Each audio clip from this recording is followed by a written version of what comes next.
ದಾದಾ ಸಾರಿ, ನಾನು ಮೀಟಿಂಗ್ ಇರೋದೇ ಮರ್ತೋಗ್ಬಿಟ್ಟಿದೆ.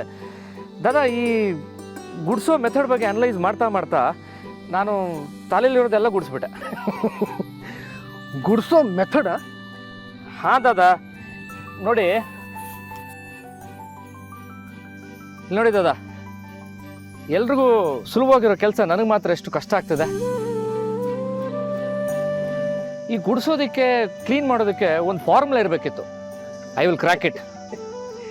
ಇರಬೇಕೇನು? ಫಾರ್ಮುಲಾ ಇದೆ. ಹೌದಾ? ಯಾವುದು? ನಾನು ಈ ಲಾಕ್ಡೌನ್ ಟೈಮಲ್ಲೇ ಕಲ್ತ್ಕೊಂಡೆ. ಅಂತರಂಗ ಶುದ್ಧಿ, ಬಹಿರಂಗ ಶುದ್ಧಿ ಅಂತ ನೆನಪಲ್ಲಿಟ್ಕೊ. ಅದೇ ಫಾರ್ಮುಲಾ. ಅದೇ ಹೇಗೆ? ಇದು ಗುಡಿಸೋದು ಬಹಿರಂಗ ಶುದ್ಧಿ. ಮೇಲ್ನೋಟಕ್ಕೆ ಆ ಜಾಗ ಸ್ವಚ್ಛವಾಗುತ್ತೆ, ಆದರೆ ಒರೆಸೋದು ಅಂತರಂಗ ಶುದ್ಧಿ. ಈ ಸಣ್ಣ ಪುಟ್ಟ ಧೂಳಿನ ಕಣಗಳು ಅದರಿಂದ ಸ್ವಚ್ಛವಾಗ್ತವೆ. ಗುಡಿಸುವಾಗ ಮುಂದಕ್ಕೆ ಗುಡಿಸ್ಬೇಕು, ನೆಲ ಒರೆಸುವಾಗ ಹಿಂದಕ್ಕೆ ಒರೆಸ್ಬೇಕು.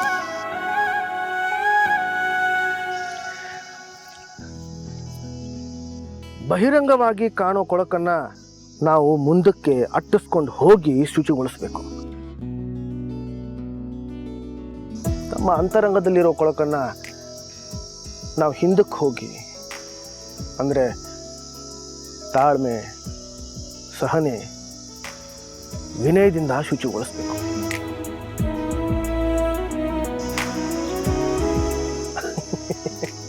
ಗುಡಿಸೋದ್ರಲ್ಲಿ ಇಷ್ಟೆಲ್ಲ ವಿಷಯ ಇದೆಯಾ? ಎನಿವೆ, ನಾಳೆಯಿಂದ ಆಫೀಸ್ ಓಪನ್ ಆಗ್ತಿದ್ಯಲ್ಲ, ಒಳ್ಳೇದಾಯ್ತು.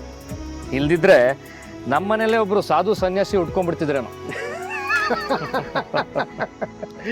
ಆಡ್ಕೊತಿದ್ಯಾ? ಇರ್ಲಿ ಇರ್ಲಿ, ಸುಮ್ಮನೆ ತಮಾಷೆ ಮಾಡಿದೆ ದಾದಾ. ಚೆನ್ನಾಗಿತ್ತು. ಸರಿ, ಮೀಟಿಂಗ್ ಹೊತ್ತಾಯ್ತು. ಯಥಾ ರಾಜ ತಥಾ ಪ್ರಜಾ. ನಾವು ಸರಿಯಾಗಿ ವೇಳೆಯನ್ನು ಪಾಲಿಸಿದ್ರೆ ಎಲ್ಲರೂ ಪಾಲಿಸ್ತಾರೆ. ನಡಿ. ದಾದಾ, ಇವತ್ತೊಂದಿನ ನನಗೆ ಮೀಟಿಂಗ್ ರಜಾ ಬೇಕು.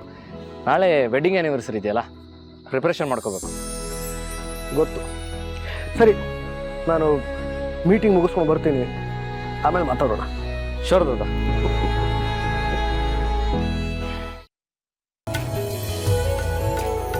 ಹಾಯ್ ಮಿರಾಜಿ, ಹೇಗಿದ್ದೀರಾ? ನಾನು ಚೆನ್ನಾಗಿದ್ದೀನಿ Jende. How are you?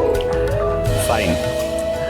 In fact Aryavardhan sir ಲಾಕ್ಡೌನ್ನಲ್ಲಿ ಸ್ವಲ್ಪ ವರ್ಕೌಟ್ ಮಾಡು, ಹೊಟ್ಟೆ ಕಡಿಮೆ ಆಗುತ್ತೆ ಅಂದರು. ಎಲ್ಲಿ ಆ ಟೈಮಲ್ಲೇ ಸೋಂಬೇರಿತನ ಜಾಸ್ತಿ ಆಗೋಯ್ತು. ಅದಕ್ಕೆ ನೋಡಿ, ನಾನು ನಿಂತ್ಕೊಂಡು ಮಾತಾಡ್ತಾ ಇದ್ದೀನಿ, ಹೊಟ್ಟೆ ಕಾಣಿಸ್ಬಾರ್ದು ಅಂತ. ಆರ್ಯ ಸರ್ ಇನ್ನೂ ಜಾಯ್ನ್ ಆಗಿಲ್ಲ. ಪರ್ಸನಲ್ ಕಾಲ್ ಮಾಡಲಾ? ಅವಸರ ಬೇಡ, ನಮ್ಮ ಬಾಸ್ ಯಾವಾಗಲೂ ಆನ್ ಟೈಮ್. ನಾವೇ ಒಂದು 2 ನಿಮಿಷ ಬೇಗ ಬಂದಿದ್ದೀವಿ.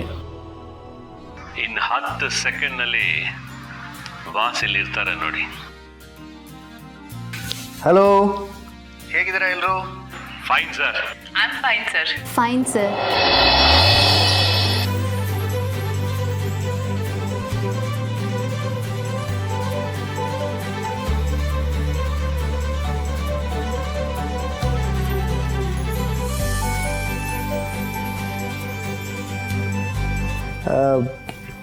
ನನಗೆ ಸ್ವಲ್ಪ ತಡ ಆಯ್ತಾ? ನೀವೆಲ್ಲರೂ ಕಾಯ್ತಾ ಇದ್ದೀರಾ? ಇಲ್ಲ ಸರ್, ಜಸ್ಟ್ ಈಗಲೇ ಕನೆಕ್ಟ್ ಆದ್ವಿ. ನಾನು ಈಗಷ್ಟೇ ಬಂದೆ ಸರ್. ಸರ್, ಆ ರಿಪೋರ್ಟ್ ನೋಡಿದ್ರಾ? ನಾನು ನಿಮಗೆ ಮೇಲ್ ಮಾಡಿದ್ದೆ. ಹಾಂ, ಎಸ್ ಮೀರಾ, ಕೆಲವೊಂದು ನೋಟ್ ಮಾಡ್ಕೊಂಡಿದ್ದೀನಿ. ನಾನು ಹಾಗೆ ಹೇಳ್ತಾ ಹೋಗ್ತೀನಿ, ನೀನು ನೋಟ್ ಮಾಡ್ಕೊ. Sure sir. ಜೆಂಡೆ, ಏನು ಬರೀ ಮುಖ ತೋರಿಸ್ತಿದ್ಯಾ? 6 ಪ್ಯಾಕ್ಸ್ ಕಾಣಿಸ್ಬಾರ್ದು ಅಂತನಾ?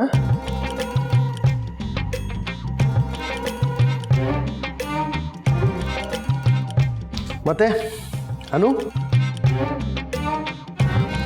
ಹೊಸ ಜಾಗ ಎಲ್ಲ ಸರಿಗಿದೆ ಅಲ್ವಾ? ಏನು ತೊಂದರೆ ಇಲ್ಲ ತಾನೆ?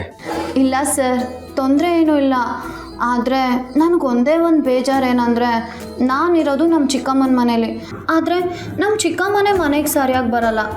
ಡಾಕ್ಟರ್ಸು, ನರ್ಸು, ಇವ್ರುಗಳ ಕಷ್ಟ ಎಲ್ಲ ಏನು ಅಂತ ನಂಗೆ ಈಗ ಅರ್ಥ ಆಗ್ತಿದೆ ಸರ್. ನಿಜವಾದ ವಾರಿಯರ್ಸ್ ಅವರು. ಅವ್ರಿಗೆ ಎಷ್ಟೇ ಥ್ಯಾಂಕ್ಸ್ ಹೇಳಿದ್ರು ಅದು ಸಾಲದು. ನಿಜ ಸರ್, 15 ದಿನಗಳಾದಮೇಲೆ ನಮ್ಮ ಚಿಕ್ಕಮ್ಮ ಡ್ಯೂಟಿ ಮುಗಿಸಿ ಮನೆಗೆ ವಾಪಸ್ ಬರ್ತಿದ್ದಾರೆ. ಸರ್, ಪಾಯಿಂಟ್ಸ್ ಹೇಳ್ತೀನಿ ಅಂದ್ರಿ. ಹಾಂ ಯಾ, ನೋಟ್ ಮಾಡ್ಕೊ. ಸರ್ ಒಂದು ನಿಮಿಷ. ಮೀರಾಜಿ, ನಮ್ಮ ಸಂಸ್ಥೆಯಿಂದ ಕೆಲವು ಕಿಟ್ಗಳು ಹೆಲ್ಡಪ್ ಆಗಿದೆ ಅಂತ ಹರೀಶ್ ಫೋನ್ ಮಾಡಿದ್ರು. ಅದನ್ನು ಸ್ವಲ್ಪ ಬೇಗ ಕಳ್ಸಕ್ಕೆ ಹೇಳಿ. ಮೀರಾ, ಯಾಕೆ ಹೋಲ್ಡಲ್ಲಿದೆ?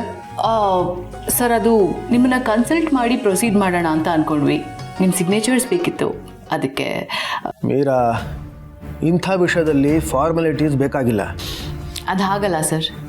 ಪ್ರೊಸೀಜರ್ ಅಂತ ಒಂದಿದೆಯಲ್ಲ, ಅದನ್ನು ಒಂದ್ಸಲಿ ಬ್ರೇಕ್ ಮಾಡಿದ್ರೆ ಮಿಸ್ಯೂಸ್ ಮಾಡ್ಕೊಳ್ಳೋರು ತುಂಬ ಜನ ಇರ್ತಾರೆ, ಅದಕ್ಕೆ. ಅದನ್ನೆಲ್ಲ ಝಂಡೆ ನೋಡ್ಕೊಳ್ತಾನೆ. ಏನು ಝಂಡೆ? ಹಾಂ ಸರ್. Okay, note ಮಾಡ್ಕೊಂಬೀರಾ.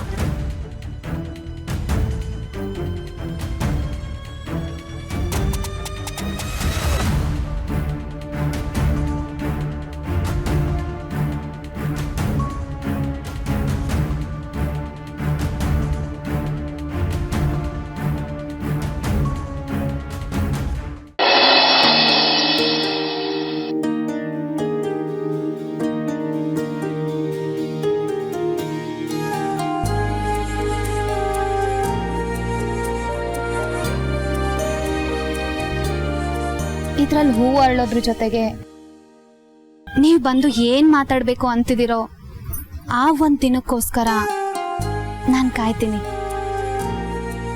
ಅಲ್ಲಿವರೆಗೂ